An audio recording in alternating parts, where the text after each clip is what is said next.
सत्यनारायण व्रत कथा। प्रथम अध्याय। व्यास जी ने कहा, एक समय की बात है।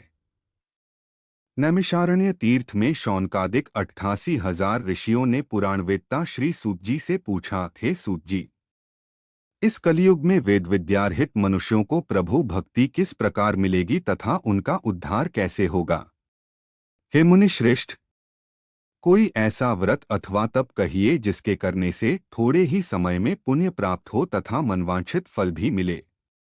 हमारी प्रबल इच्छा है कि हम ऐसी कथा सुनें। सर्वशास्त्र ज्ञाता श्री सूत जी ने कहा, हे वैष्णवों में पूज्य, आप सबने प्राणियों के हित की बात पूछी है। अब मैं उस श्रेष्ठ व्रत को आपसे कहूंगा जिसे नारद जी के पूछने पर लक्ष्मी नारायण भगवान ने उन्हें बताया था। कथा इस प्रकार है, आप सब सुने। एक समय देवर्षि नारद जी दूसरों के की इच्छा से सभी लोकों में घूमते हुए मृत्युलोक में आ पहुंचे। यहाँ अनेक योनियों में जन्मे प्रायः सभी मनुष्यों को अपने कर्मों के अनुसार कई दुखों से पीड़ित देखकर उन्होंने विचार किया कि किस यत्न के करने से प्राणियों के दुखों का नाश होगा। ऐसा मन में विचार कर श्री नारद विष्णुलोक गए। वहां श्वेतवर्ण और 4 भुजाओं वाले देवों के ईश नारायण को, जिनके हाथों में शंख, चक्र, गदा और पद्म थे तथा वरमाला पहने हुए थे, देखकर स्तुति करने लगे। नारद जी ने कहा, हे भगवन, आप अत्यंत शक्ति से संपन्न हैं। मन तथा वाणी भी आपको नहीं पा सकती, आपका आदिमध्यांत भी नहीं है। आप निर्गुण स्वरूप सृष्टि के कारण भक्तों के दुखों को नष्ट करने वाले हो। आपको मेरा नमस्कार है। नारद जी से इस प्रकार की स्तुति सुनकर विष्णु बोले, हे मुनिश्रेष्ठ, आपके मन में क्या है?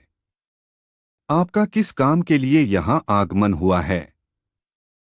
निःसंकोच कहें। तब नारद मुनि ने कहा, मृत्युलोक में सब मनुष्य जो अनेक योनियों में पैदा हुए हैं, अपने अपने कर्मों द्वारा अनेक प्रकार के दुखों से पीड़ित हैं। हे नाथ, यदि आप मुझ पर दया रखते हैं तो बताइए, उन मनुष्यों के सब दुख थोड़े से ही प्रयत्न से कैसे दूर हो सकते हैं? विष्णु भगवान ने कहा, हे नारद, मनुष्यों की भलाई के लिए तुमने यह बहुत अच्छा प्रश्न किया है। जिस व्रत के करने से मनुष्य मोह से छूट जाता है, वह व्रत मैं तुमसे कहना चाहता हूँ। बहुत पुण्य देने वाला, स्वर्ग तथा मृत्यु दोनों में दुर्लभ एक उत्तम व्रत है जो आज मैं प्रेमवश होकर तुमसे कहता हूँ।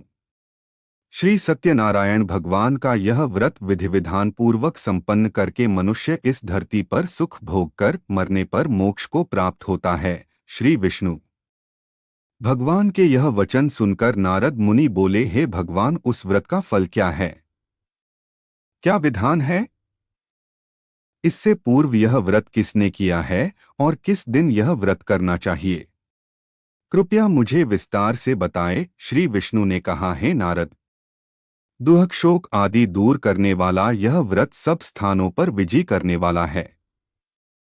भक्ति और श्रद्धा के साथ किसी भी दिन मनुष्य श्री सत्यनारायण भगवान की संध्या के समय ब्राह्मणों और बंधुओं के साथ धर्मपरायण होकर पूजा करे।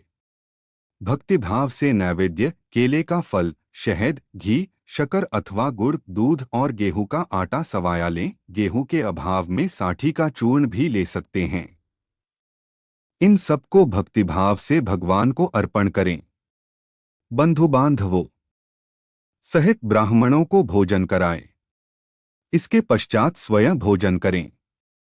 रात्रि में नृत्य गीत आदि का आयोजन कर श्री सत्यनारायण भगवान का स्मरण करता हुआ समय व्यतीत करें। कलिकाल में मृत्युलोक में यही एक लघु उपाय है जिससे अल्प समय और अल्प धन में महान पुण्य प्राप्त हो सकता है।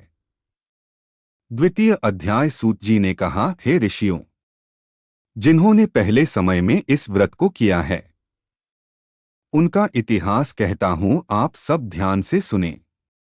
सुंदर काशीपुरी नगरी में एक अत्यंत निर्धन ब्राह्मण रहता था। वह ब्राह्मण भूख और प्यास से बेचैन होकर पृथ्वी पर घूमता रहता था। ब्राह्मणों से प्रेम करने वाले श्री विष्णु भगवान ने ब्राह्मण को देखकर एक दिन बूढ़े ब्राह्मण का रूप धारण कर निर्धन ब्राह्मण के पास जाकर आदर के साथ पूछा, हे विप्र, तुम नित्य ही दुखी होकर पृथ्वी पर क्यों घूमते हो? हे श्रेष्ठ ब्राह्मण, यह सब मुझसे कहो, मैं सुनना चाहता हूँ। दरिद्र ब्राह्मण ने कहा, मैं निर्धन ब्राह्मण हूँ, भिक्षा के लिए पृथ्वी पर फिरता हूँ। हे भगवान, यदि आप इससे छुटकारा पाने का कोई उपाय जानते हो तो कृपा कर मुझे बताएं। वृद्ध ब्राह्मण का रूप धारण किए श्री विष्णु भगवान ने कहा, हे ब्राह्मण, श्री सत्यनारायण भगवान मनवांछित फल देने वाले हैं, इसलिए तुम उनका पूजन करो, इससे मनुष्य सब दुखों से मुक्त हो जाता है। दरिद्र ब्राह्मण को व्रत का सारा विधान बताकर बूढ़े ब्राह्मण का रूप धारण करने वाले श्री सत्यनारायण भगवान अंतर्ध्यान हो गए। जिस व्रत को वृद्ध ब्राह्मण ने बताया है, मैं उसको अवश्य करूंगा, यह निश्चय कर वह दरिद्र ब्राह्मण घर चला गया। परंतु उस रात्रि उस दरिद्र ब्राह्मण को नींद नहीं आई। अगले दिन वह जल्दी उठा और श्री सत्यनारायण भगवान का व्रत करने का निश्चय कर भिक्षा मांगने के लिए चल दिया। उस दिन उसको भिक्षा में बहुत धन मिला, जिससे उसने पूजा का सामान खरीदा और घर आकर अपने बंधु बांधवों के साथ भगवान श्री सत्यनारायण का व्रत किया। इसके करने से वह दरिद्र ब्राह्मण सब दुखों से छूटकर अनेक प्रकार की संपत्तियों से युक्त हो गया। तभी से वह विप्र हर मास व्रत करने लगा।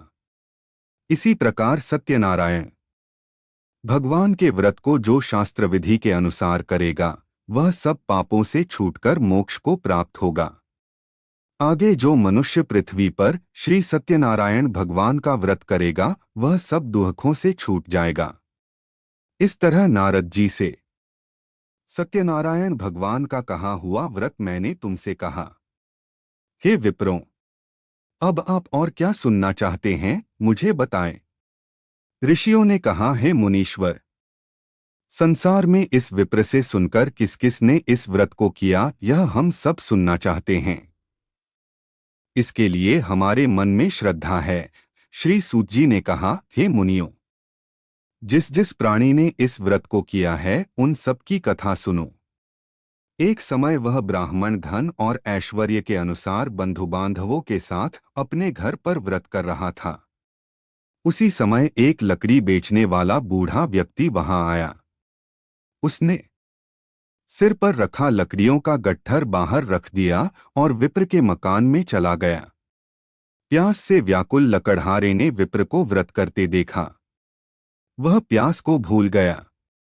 उसने उस विप्र को नमस्कार किया और पूछा, हे विप्र, आप यह किसका पूजन कर रहे हैं? इस व्रत से आपको क्या फल मिलता है? कृपा करके मुझे बताएं। ब्राह्मण ने कहा, सब मनोकामनाओं को पूरा करने वाला यह श्री सत्यनारायण भगवान का व्रत है। इनकी ही कृपा से मेरे यहाँ धनधान्य आदि की वृद्धि हुई। विप्र से इस व्रत के बारे में जानकर वह लकड़हारा बहुत प्रसन्न हुआ। भगवान का चरणामृत ले और भोजन करने के बाद वह अपने घर को चला गया। अगले दिन लकड़हारे ने अपने मन में संकल्प किया कि आज ग्राम में लकड़ी बेचने से जो धन मिलेगा उसी से भगवान सत्यनारायण का उत्तम व्रत करूंगा। मन में ऐसा विचार कर वह लकड़हारा लकड़ियों का गट्ठर अपने सिर पर रखकर जिस नगर में धनवान लोग रहते थे, वहां गया। उस दिन उसे उन लकड़ियों के चौगुने दाम मिले। वह बूढ़ा लकड़हारा अति प्रसन्न होकर पके केले, शक्कर, शहद, घी, दुग्ध, दही और गेहूं का चूर्ण इत्यादि श्री सत्यनारायण भगवान के व्रत की सभी सामग्री लेकर अपने घर आ गया। फिर उसने अपने बंधु बांधवों को बुलाकर विधि विधान के साथ भगवान का पूजन और व्रत किया। उस व्रत के प्रभाव से वह बूढ़ा लकड़हारा धनपुत्र आदि से युक्त हुआ और संसार के समस्त सुख भोगकर बैकुंठ को चला गया।